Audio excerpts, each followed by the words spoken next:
I am your host, Carrie Scollin, giving us different perspectives on where we are and where we want to go on our journey. Thanks for being here, and I look forward to spending some time with you. Hello, everyone, and welcome to another episode of the Founder Series. I am your host, Carrie Scollin. I am thrilled again to be here and share another amazing guest with you. Our goal today really is to just open up and give you even more options of things that we can do really to increase our happiness, our fulfillment, our create a meaningful life. And my guest, that is one of the things that she does. And I'm thrilled to have her on. Her name is Janice Furevick. And she started out as a psych nurse, and much of her background is in mental health and addiction counseling. But Janice, I'd love to have you on. I'd love for you to share more with us, a bit of your background. And what I love about having you on is, again, here's another example of somebody who's living their passion, doing what you love to do, and helping others while you're doing it. So, that's near and dear to my heart. Anything that we can do to help create a meaningful and fulfilling life for anybody that is listening, that's what, to me, it's all about. So welcome, Janice. Thank you for being here. And let's dive in. If you want to give me a little bit more about yourself, that would be incredible. Sure. Well, I'm excited to be here too. It's great. And to reconnect with you, Carrie. I enjoyed when we met a few years back. Yes. I felt a great connection with you. As you were talking about my career path, I was thinking that it's like I'm at the point now, I feel very blessed because it's like my almost career capstone. Like the culmination of everything I've done, all the things I love, I get to do it all now.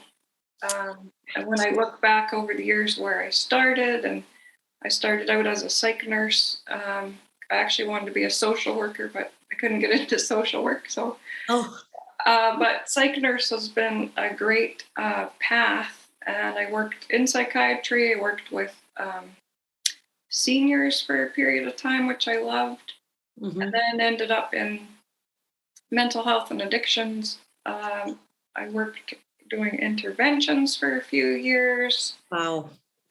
Eating disorders, and then most recently at Edgewood, in the thick of mental health and addiction treatment. Wow. Yeah. Were you there during COVID, Janice? Yes. I just started a few months. Right when COVID we were hearing about it in China and moving across, that's when I started. So it was very interesting. A lot of activity going on. I bet. That was, it's always a hard time, but during that period, from what I heard, that everything just spiked. The mental health for some people really was, it was devastating. Yeah, well, social isolation is one of the worst things for addiction and also depression, anxiety. So there were people being told to socially isolate, which is a recipe for disaster for people. So when you said that so much of what you've done in your life experience, which is amazing when we can bring that forward, which is what I do as well, everything that I've gone through in my past experience has really brought me to where I am today, which I love.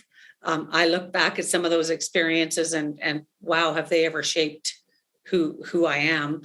Some good, some bad. It all makes us who we are.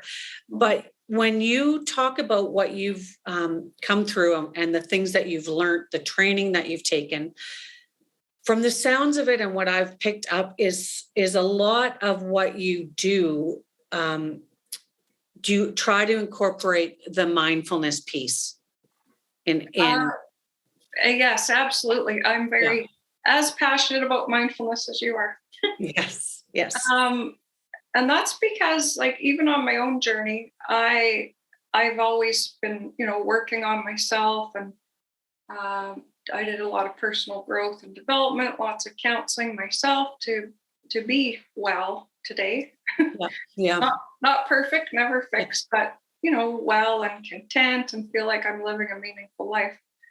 But through all that, I didn't have the self-compassion piece that mindfulness offers. Yeah. So when I was in my master's program, actually, that's when I discovered mindfulness, and I did my thesis on mindful leadership. Wow. And then I realized, oh man, I'm so hard on myself. Right. So many of us feel Even that if way. I, go to a seminar on time management or something, and I'd learn all these skills, then it would be something else to beat myself up about. Oh, wow. See, look how bad I am at time management, or, oh, I just learned that. And see, look at me today. I look like I didn't learn a damn thing. The voice would start. That is such a great point. Such a great point. Yeah. Anytime you're learning something like that, it just brings out that we don't know it, and we beat ourselves up for not knowing or practicing it. Yeah. That's such a great point. Thank you. And I love that you mentioned self-compassion in there. Yeah. I want to back up just for a minute, because when people hear the word mindfulness, sometimes we all have a different idea of what that is and what that means to us. When I think of mindfulness, like I spoke earlier, mindfulness to me is, and I always grab my heart when I think of mindfulness, because that is for me the grounding. I can take a deep breath. Mindfulness is coming from my heart, is going back into my heart and coming from that place. But that's not what it means for everybody. Some people think mindfulness is that I have to sit down and meditate and not have any thoughts. I think there's a wide range. I would love for you to kind of expand on that a little bit, and what your interpretation of it is, and that it's probably anybody can have however they interpret it is fine. Yeah. But there's some myths also that go around that maybe stop people from diving into mindfulness a little bit because it's overwhelming and they think that's not for me. Yes.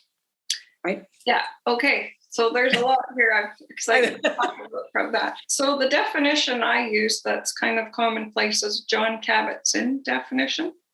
So it's the awareness that arises from paying attention on purpose in the present moment, non-judgmentally. So there's quite a bit to that if you break it down. So The first part, it's the awareness that arises. And I think of it, because I'm a visual thinker, it's like this entity up here watching myself. So I become the observer or the witness of myself. Yes. And then the last part, non-judgmentally, is I become the witness of myself non-judgmentally. And that brings a lot of self-compassion. Right. And that's where our learning and the transformational power of mindfulness is, because then all of a sudden we get to see ourselves clearly. Yeah.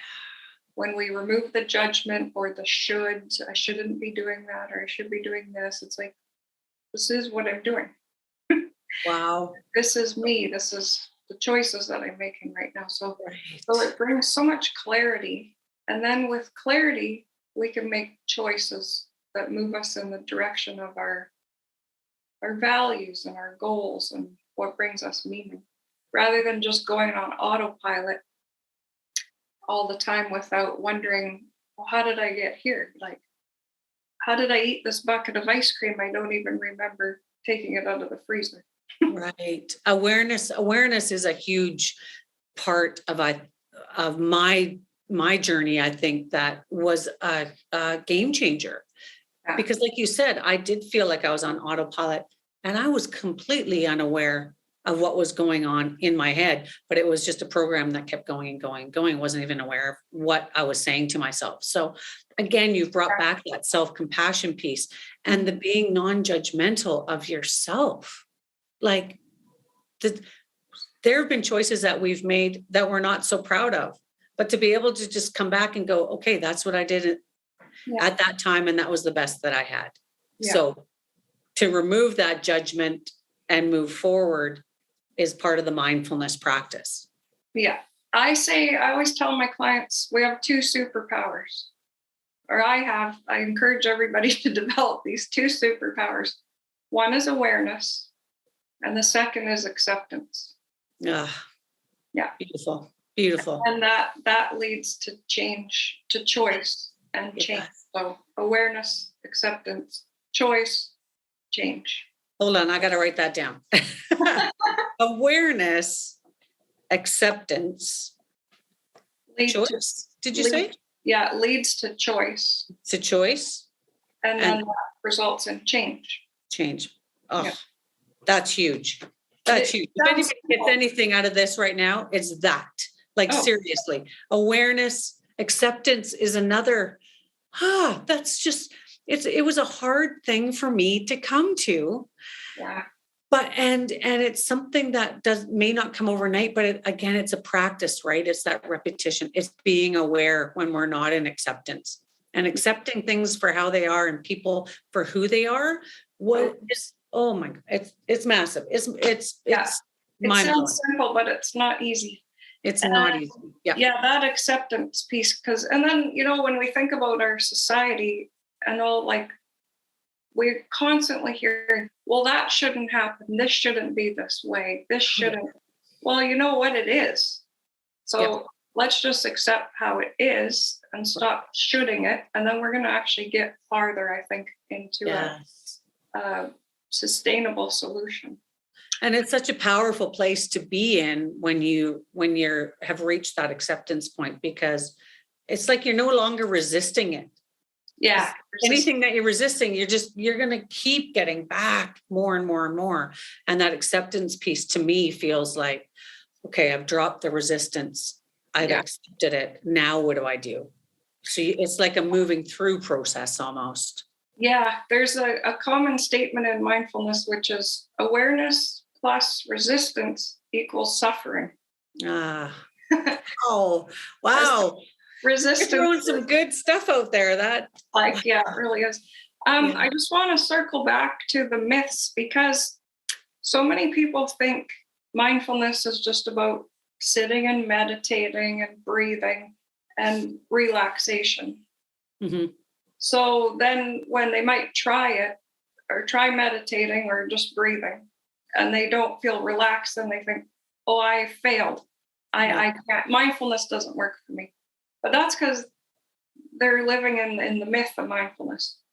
So going back to our thing about acceptance, sometimes it's really uncomfortable to accept what is happening, right? or we don't like the certain parts of ourselves or our choices. So mindfulness doesn't mean we're going to be relaxed or comfortable. Sometimes, paying attention in the present moment on purpose brings us to some painful things. Yes. But if we can accept them, then they can move through us. Mm-hmm. And then we get the relaxation and the more of some detachment from our own suffering. Well, and that, can I just make a point there too? I think for a long time for me, mindfulness was something that I avoided. Mm-hmm. Because I didn't want to be in the uncomfort of that quietness where I actually had to pay attention to my thoughts. Yeah. I would do anything and everything to avoid it, not realizing it. Like, it wasn't something I was doing on purpose. But when I look back now, I think about even times where I would get the house all to myself and everybody was gone, and I would turn the TV on. Mm-hmm. Or I would turn music on, or I'd read a book, or I'd put headphones in and listen to a podcast, because it was just like, I don't want to be alone with my thoughts. No. That's too scary. Yeah, they're scary. I know, our thoughts are frightening. It can be. And then it was like, when I recognized that, I was like, oh, okay, that's something that I need to look a little bit more at. And why am I so worried about being with myself? Yeah. There's a phrase that I use all the time, and it's wherever you go, there you are. Yeah. That's a Jon Kabat-Zinn. Yeah. Is that Jon Kabat too? Yeah. There's a book, Wherever I Go, There I Am. There I am. Yes. I read that book years ago, and it was just something that always reminded me to come back to who I was, because I'm never going to get away from myself. Nope. So I may as well start digging in and love that person so that I'm okay to be with her. Yeah, totally. Yeah. Yeah. And I think that's why we see a culture of like where so many people are addicted to busyness Yeah. because they're just go, go, go, go, go. Because when they slow down, they don't like, um, all the Yeah. thoughts and the emotions, and Yes. because Yeah. it takes effort and intentionality Hmm. to just kind of slow down and process what happens in every day of our life. Yeah. Take some time in that reflection. And I think I didn't dive all in and all of a sudden was by myself with no thoughts and no TV and no phone. It's something that you can start doing like little small chunks, right? Just Mhm. little bits at a time until you start to, well, like you said, becoming aware of our thoughts and processing them. Yeah, So, and our emotions. So yeah. here's a couple little things about mindfulness that I always like to teach is there's what we call the triangle of awareness. So we have our thoughts. And if I had a little whiteboard, I had my little head on the top of the triangle. Yeah. Is we have our thoughts. And our mind is like a chatterbox, and its job is to produce thoughts. Like we do need to think in our world to know what to do and to, stop and think. And should I cross the street right now? And Right. it keeps us safe, and we need to plan, and all that is a positive thing. And we have these amazing brains that Right. are thinkers. But we also have a lot of the thoughts like runaway trains. So in Yes. the triangle of awareness, we start to pay attention. There's the observer again, Yeah. start watching our thoughts and how often we're thinking. Hmm. I always joke to myself, oh, there I am talking to my invisible audience. Like it's some great idea for a workshop. And then I'm presenting it like I already have this room full of people. I'm like, oh, yeah, there I go again. Catch myself, come back to my breath and back to myself. Yeah. And then in the triangle, there's emotions. And, for many people too, it's more comfortable to stay in the busy head than to feel all the emotions because we're emotional beings, and Yeah. some emotions are uncomfortable. Yes. So we find all these strategies to avoid Yes. emotions, whether it's eating, drinking, busyness. Yeah. Pema Chodron has a great quote. She says, heroin or cookies, they're all the same escape route. So like we're always looking for a way out of what's going on in here in our own Yes. being. Yes. And the interesting thing is when we do stop and become aware and then accept the emotions and just validate them, like we all want to be validated by Yes. other people, but we often don't even validate Validate. ourselves. Yes. Absolutely. Sometimes we just validate our emotions, like, oh, I'm really sad when I think about what's happening, with that person. And then the sadness moves through. Hmm. But if we don't acknowledge it, then it gets stuck in the body and Yes. leads to other things. So that's the another part of the triangle awareness. And then the third part is body sensations. Oh, I haven't heard this one.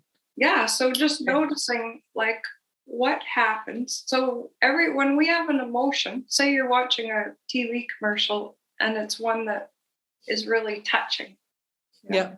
So you feel like your body feels touched. Like if you said to me, "Oh, I was really touched by that commercial." Yes. Well, what do you mean? Like what happens in your body when you feel touched? So Yes. for me, I feel this like wave of, whoa, and then my eyes start getting wet. Yes. That's a body sensation. Okay. Okay. So we have some thoughts, like if we have a frightening thought, like last night I was watching the news and I thought, oh my God, are we heading for World War III? And then I went into the kitchen and I noticed my heart rate was up. I'm like, that's weird. I didn't drink coffee or anything. It's like, oh, my body responded to what I was hearing on the news. These are Yes. body sensations.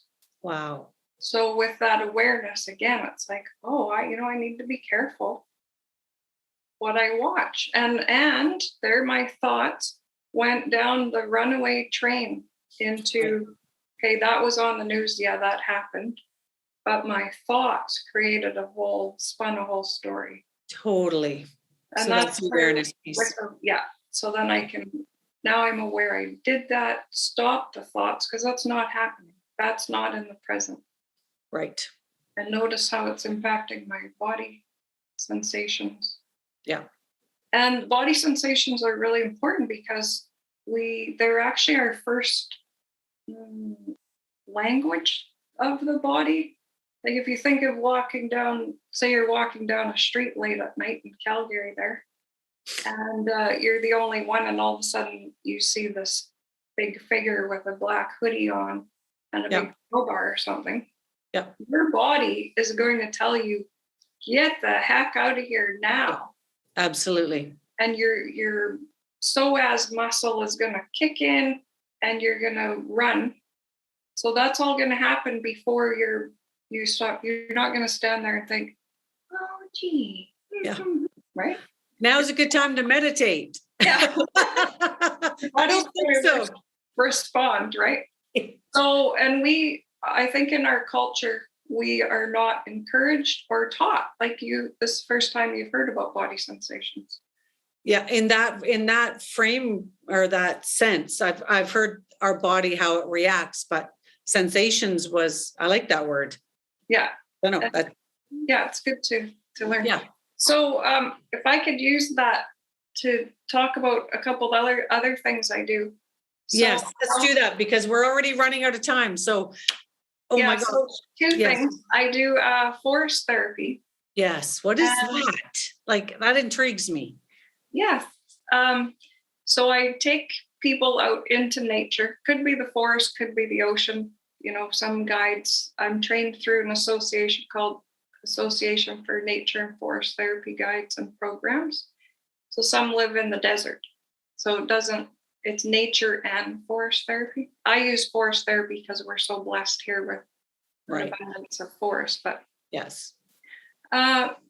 So I'm trained as a guide to walk people through a sequence of invitations, and they're very intentional. So that we start with connecting with all the senses, so that hearing the birds or the creek and the body sensations. So there's a big emphasis on feeling like it's about embodiment, really, which is also what mindfulness is about, is getting back into our bodies and living in our body, because our body has so much wisdom.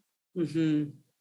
And then we are part of nature. Humans, we're very egocentric, human-centric, and we think we're superior to or above or separate from nature. And therefore, that's why we've exploited it for all these years. Right. Yeah. But forest therapy is a relational practice, so it helps us connect with nature on a relational level and realize, oh, I'm part of nature, but I'm just like the tree. I have a life cycle. I'm going to die. Mm-hmm. So there's many things that happen in forest therapy session, but it definitely helps to connect with all those body sensations, right, and to get out of the busy brain, because the Yeah. brain is so busy producing yes, thoughts. yeah, And then I do another therapy called accelerated resolution therapy, and it uses bilateral eye movements. So I just sit a comfortable distance in front of someone, and they follow my hand with prompts. And it's very, very powerful. And what the eye movements do is they work with the vagus nerve, which it's all in our face, and it comes all down and it moves through our entire body. And that's the nerve that is involved in the fight, flight, or freeze response. right. So when our nervous system goes offline, everything is all gone wonky. Yes. So these things, there's lots of different things that help to calm that vagus nerve down. And then with the eye movements, people move into a state similar to REM sleep. Yep. And when you're dreaming, your dreams are pretty creative and weird and out there. Right. And I believe we process a lot in our dreams, even though they might not make sense. Yes. It's our mind's way of subconsciously working through stuff.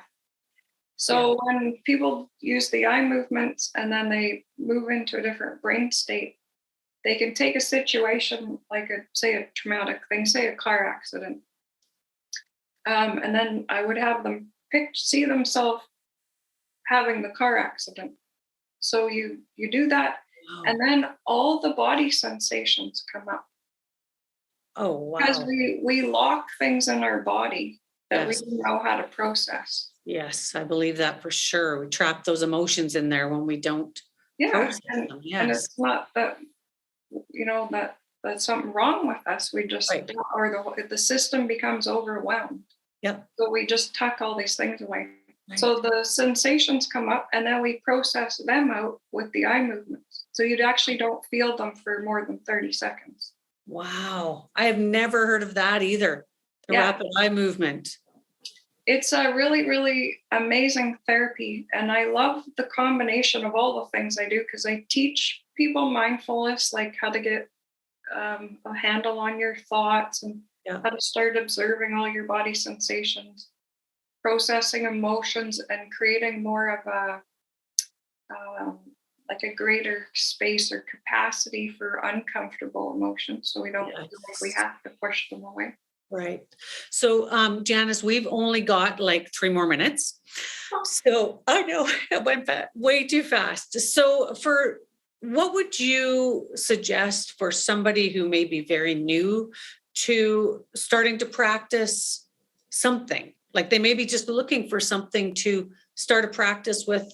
Maybe every morning you're looking to change your routine, and how do you start that day off in a better mindset? That's probably not the right word, but what would you where would you suggest? And I know you said like the awareness piece, but like, how does somebody just do that?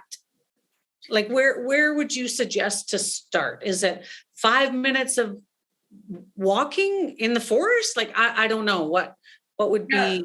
Well, that's a great question. And I do always encourage start really small, because most people, if they want to start meditating, they think, I got to sit down for 20 minutes. And that's either physically uncomfortable or, there's way too much going on.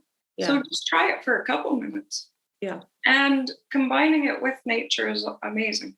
Yes. Because nature just does calm us down a little bit. Yes. And for some people that are used to being busy, go, go, go, even just slowing down for a walk. Yeah. Being mindful. Yes. So don't go all or nothing. Right. Then it's too uncomfortable and it's not sustainable. Right. So When I sorry, go ahead. When I started the meditation part, I did like 2 minutes and I just lit a candle and I just looked at the flame in the candle. It was just gave me something to focus on. The other thing that I've not totally stopped, but while I'm walking, I would always have a podcast in my ears. And I've started to only do that for half my walk, so that the rest of my walk, I'm actually just paying attention to what's around me rather than focusing on what is in my ears. I know that that's helped me. And then there's sometimes I go for a walk and I think I'm going to leave my headphones. I'm not even going to take them so that I'm not distracted. Right. I'm not, I can't remember the word. Well, one thing. Tempted. Yeah. With mindfulness, it's actually a way of being. So if we keep that in mind, it's not something more to do. We all have too much to do. Right. Yeah. Great point. It's just a way of being, and it takes practice. It's a lifelong practice. It's not something you're going to get by the end of the year. Right. Just every day consciously making a decision like you did to take the earphones out for half your walk. Yeah. That's starting to practice mindfulness. because you're consciously making choices. And that's also practicing self-compassion. Yes. In my mind. Yes, because you do it in a way that you can tolerate it. Because otherwise, like you said, it can be really uncomfortable and overwhelming. Yeah. And you're doing something for yourself that is going to benefit you. Yes. In some way, in one way or the other. Even like you said, letting those emotions come up, validating it, feeling that body sensation, and then at least that's bringing it to the surface so that you can process it. Yeah. If we leave it down there, it's going to stay there. Yeah. So mindfulness, it's beautiful. So we are out of time. I hope anybody that sees this or shares this to please take a look at what Janice offers. I've put her website on the bottom, but it's janicefurevick.com, right? And look you up. I know you've got a ton of other things on the go. You're doing a mindful eating course coming up. I love what you do, Janice. I love what you do. I love that you're expanding us. You're opening our hearts. You're opening our minds to just some different ways of helping us without feeling judged that we're not doing enough as it is. Just do something that makes you feel good. And this may be something that you can practice. So Janice, thank you so much for being here. Thank all of you who are watching, who are here live or going to watch the replay. Always know that you are more than enough as is. And I appreciate each and every one of you. So thank you, Janice, and thank you for tuning in. We will see you next week. Bye-bye.